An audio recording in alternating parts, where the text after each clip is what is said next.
আমরা গতকাল থেকে দেখতে পাইতেছি সোশ্যাল মিডিয়ায় রাজবাড়ী জেলার গোয়ালন্দ থানার একটা ঘটনা। সে এলাকার নুরুল হক নামের একজন নুরাল পাগলা কাল করেছেন। তার মাজার এমন ভাবে করা হয়েছিল, কাবা ঘরের আদলে 12 ফিট উঁচুতে তাকে কবর দেওয়া হয়েছে। এলাকার লোকজন বিভিন্ন ভাবে এই মাজারটা নিয়ে প্রতিবাদ করেছেন। প্রতিবাদ করতে গিয়ে প্রশাসনের সাথে আলোচনা হয়েছে, এলাকা ভিত্তিক আলোচনা হয়েছে। পরিশেষে সেই বিক্ষিপ্ত জনগণ গতকালকে সেই নুরা পাগলার মাজারে হামলা করে মাজার ভাঙচুর করেছেন। কবর থেকে লাশটা তুলে নিয়ে যায় রাস্তার ভিতরে আগুন দিয়ে লাশটাকে পুড়িয়ে ফেলেছে। জোরে বলেন নাউজুবিল্লাহ। আবেগ থাকা ভালো, কিন্তু কিছু কিছু আবেগ আমাদেরকে ধ্বংস করে দেয়। কথা বলেন ঠিক কিনা? ইসলাম কখনো কবর থেকে লাশকে উঠিয়ে পুড়িয়ে ফেলাকে ইসলাম সমর্থন করে না। যেখানে নবী মুহাম্মদ সাল্লাল্লাহু আলাইহি সাল্লাম একজন ইহুদির লাশ দেখে দাঁড়িয়ে গেলেন, সাহাবায়ে কেরাম ডেকে বলেন, নবী আপনার সামনে যে লাশটা যায় এটা তো কোনো মুসলমানের লাশ নয়, এটা একজন ইহুদির লাশ। আল্লাহ রাসূল বলতেছেন সে ইহুদি না খ্রিস্টান আমি এই জন্য দাঁড়াই নাই, আমি দাঁড়িয়েছি সেও একজন মানুষ, এই দিকে তাকায় আমি সম্মান প্রদর্শনের জন্য দাঁড়িয়ে গেছি। বলুন আল্লাহু আকবার। আর যেখানে একজন মুসলমান সে ইমাম মাহদি দাবি করেছিল, সেই 80-র দশকে নিজেকে ইমাম মাহদি দাবি করেছিল, অনেক বিভ্রান্তিকর বক্তব্য দিয়েছিল। এই নুরাল পাগলা, যেই পীরের নাম কি বললাম, এই নুরাল পাগলা নামের সেই রাজবাড়ির পীর ইমাম মাহদি দাবি করেছিল। অনেক আগের ইতিহাস, সে মারা গেছে, কবরে গেছে। মাজার নিয়ে আপনাদের দ্বন্দ্ব থাকবে, কারণ মাজারের চতুর সাইডটা 12 ফিট উঁচু করে কাবা ঘরের মতো ওই রকম রং করে সাজানো হয়েছে, দেখে মনে হয় এটা কাবা ঘর। এই যে অতিরঞ্জিত কবর পূজা, মাজার পূজা, এটা নিয়ে আপনাদের দ্বন্দ্ব থাকবে, বাড়াবাড়ি থাকবে, এটা নিয়ে আলোচনা হবে। সুস্থভাবে এটা নিয়ন্ত্রণ করতে হবে। এলাকা ভিত্তিক পরামর্শ করে কি সমাধান করা যায় সুন্দর একটা ব্যবস্থা করতে হবে। কিন্তু কবর থেকে লাশকে উঠিয়া রাস্তার উপরে সেই লাশ পোড়ায়া দিবেন, এটা ইসলাম সমর্থন করে না। এটা যারা করেছে নিঃসন্দেহে তাদের তওবা করা উচিত। কথা বলেন ঠিক কিনা? কারণ অতিরঞ্জিত কোনো কিছু করা যাবে না। এমনিতেই বাংলাদেশের অবস্থা খুব একটা ভালো না। এই চলমান ইস্যুকে কেন্দ্র করে কবর থেকে লাশ পুড়িয়েছেন। বহির্বিশ্বে কি বার্তা দেবে? বহির্বিশ্বে কি বার্তা দেবে যে বাংলাদেশের মুসলমানেরা দেখেন তারা জঙ্গি হয়ে গেছে, কবর থেকে মৃত মানুষের লাশ পুড়ায় দিতেছে। বহির্বিশ্বে আমাদের বদনাম ছড়াবে। এটাকে বিভিন্ন ধরনের মানুষ এটাকে ইস্যু তৈরি করে এদেশে নতুন ভাবে ষড়যন্ত্র শুরু হতে পারে। এই জন্য সব জায়গায় গা ভাসাইলে চলবে না, আবেগ দিয়ে ইসলাম চলে না, বিবেক দিয়ে কাজ করতে হবে। একজন মৃত ব্যক্তিকে কবর থেকে তুলে রাস্তায় নিয়ে যা আগুন দিয়ে পোড়াবেন, এটা ইসলাম সমর্থন করে না। এই ধরনের কাজ যারা করেছে তাদের দৃষ্টান্তমূলক শাস্তি হওয়া দরকার। কারণ অতি আবেগ, আপনাকে কে অধিকার দিল একটা লাশ পুরানো? হতে পারে সে মুশরিক, হতে পারে সে বেঈমান, যে অবস্থায় সে ইন্তিকাল করুক না কেন, আপনি লাশ পোড়ানোর অধিকার রাখেন না। এই অতি আবেগের কারণে ইসলাম সমাজের চোখে আপনাদের কারণে খাটো হচ্ছে। ইসলামের সুনাম অক্ষুণ্ণ রাখতে পারতেছি না আমরা, ইসলামের সম্মান মর্যাদা আমরা ঠিক রাখতে পারতেছি না। এই জন্য অতি আবেগে কোনো কিছু করা যাবে না। যা করবেন কোরআন সুন্নাহর পদ্ধতি অবলম্বন করে আপনাকে করতে হবে। কথা বলেন না কেন? কবর থেকে লাশ উঠে নিয়ে যায়, লাশ পুরানো যাবে, এটাকে ইসলাম সমর্থন করে? এটা ইসলাম সমর্থন করে না। যারা এই কাজ করেছেন অতি আবেগে, তাদের দুঃখ প্রকাশ করা উচিত, জাতির সামনে ক্ষমা চাওয়া উচিত। কারণ এই আবেগের কারণে ইসলাম হাসির পাত্র হয়ে যাবে। সমাজের চোখে বহির্বিশ্বের দরবারে বাংলাদেশের সুনাম নষ্ট হবে এবং ইসলাম নিয়ে মানুষের কাছে ভুল মেসেজ পৌঁছে যাবে। এই জন্য আল্লাহ পাক যেন তাদের হেদায়েত দান করেন। জোরে বলেন আমিন।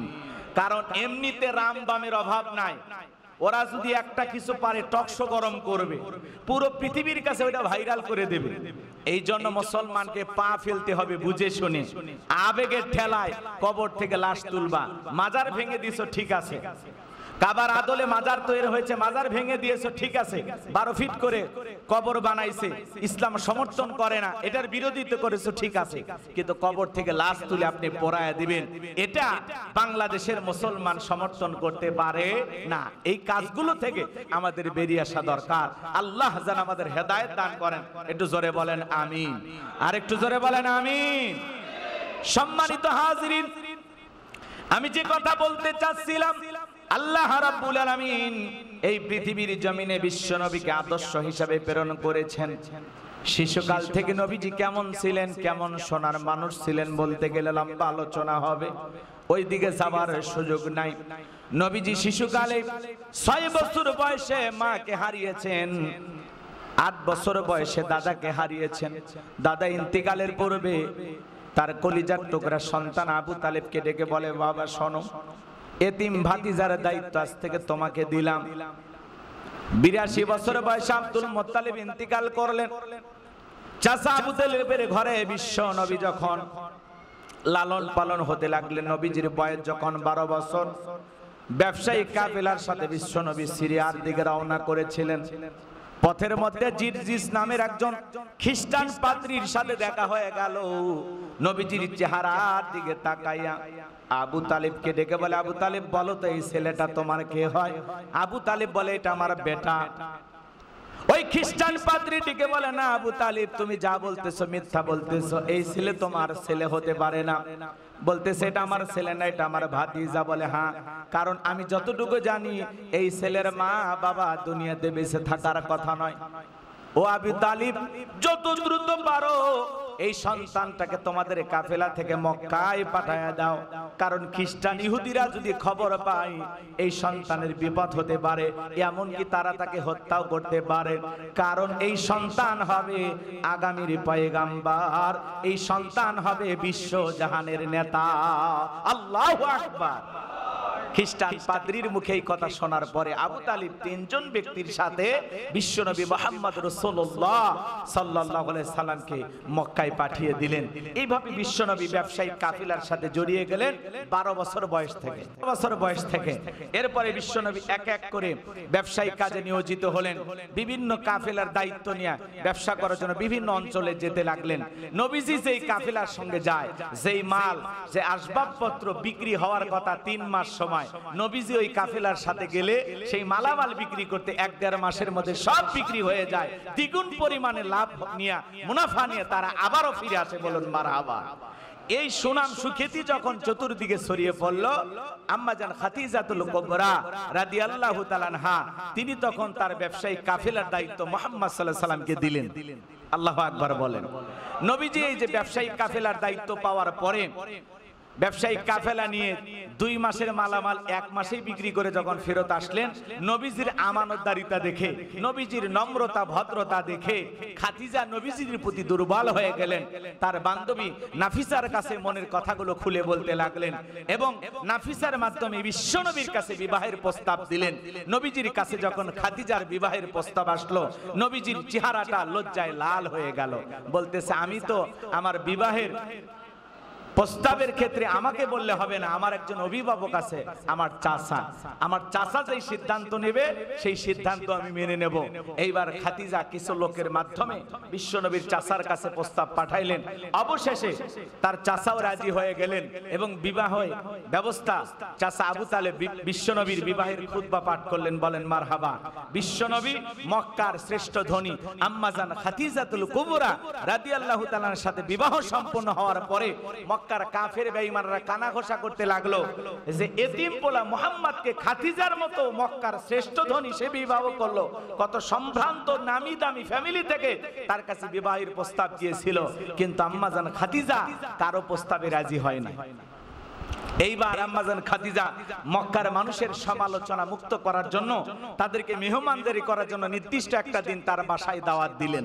সমস্ত মানুষদেরকে দাওয়াত দেওয়ার পরে খাবারের ইন্তজাম করেছেন, সবাইকে একেবারে ভুরিভোজ করে খাওয়াইলেন। পেট পুরে খাওয়ানোর পরে সবার উদ্দেশ্যে বলতেছে, মুহাম্মদকে আমি বিবাহ করেছি, এই জন্য আপনারা সমালোচনা করেন যে আমি শ্রেষ্ঠ ধনী হয়া নবী মুহাম্মদকে বিবাহ করেছি। এইবার মক্কাবাসী শুনে নাও, আমি সমস্ত মক্কাবাসীকে সাক্ষী রেখে বলতেছি, আজ থেকে আমার যত সম্পদ আছে সব আমি মুহাম্মদকে দিয়ে দিলাম। বলুন আল্লাহু আকবার। এখন বলো আমার কাছে আর কিছু আছে? আর মুহাম্মাদের বয়সের তুলনায় আমার বয়স কত? এইবার তোমরা বলো তো, এই দিক দিয়ে আমি জিতছি না ঠকছি? চেহারার দিক দিয়ে বলো তো মুহাম্মদকে বিবাহ করে আমি জিতছি না ঠকছি?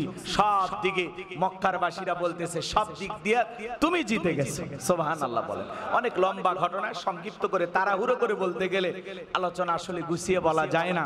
তো আমি যে কথা বলতে চাচ্ছিলাম, বিশ্ব নবী মুহাম্মদ রাসূলুল্লাহ সাল্লাল্লাহু আলাইহি সাল্লাম এইভাবে কাজ করতে লাগলেন।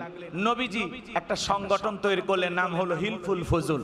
এই সংগঠনের মাধ্যমে মক্কার সামাজিক অধিকার কিভাবে প্রতিষ্ঠিত করা যায়, মক্কার উপরে কোনো আক্রমণ আসলে কিভাবে এটা ঠেকানো যায়, কিভাবে অসহায় মানুষের অধিকার প্রতিষ্ঠিত করা যায়, কিভাবে দরিদ্র ফ্যামিলির পাশে দাঁড়ানো যায়, এজন্য নবীজি হিলফুল ফুজুল নামের এই সুন্দর একটি সংগঠন দাঁড় করাইলেন। শুধু কি তাই, বিশ্ব নবীর বয়স যখন 35 বছর, মক্কার সমস্ত লোকজন সিদ্ধান্ত গ্রহণ করলো ইব্রাহিম যে কাবা নির্মাণ করেছে এই কাবাটা আমরা পূর্ণ নির্মাণ করব।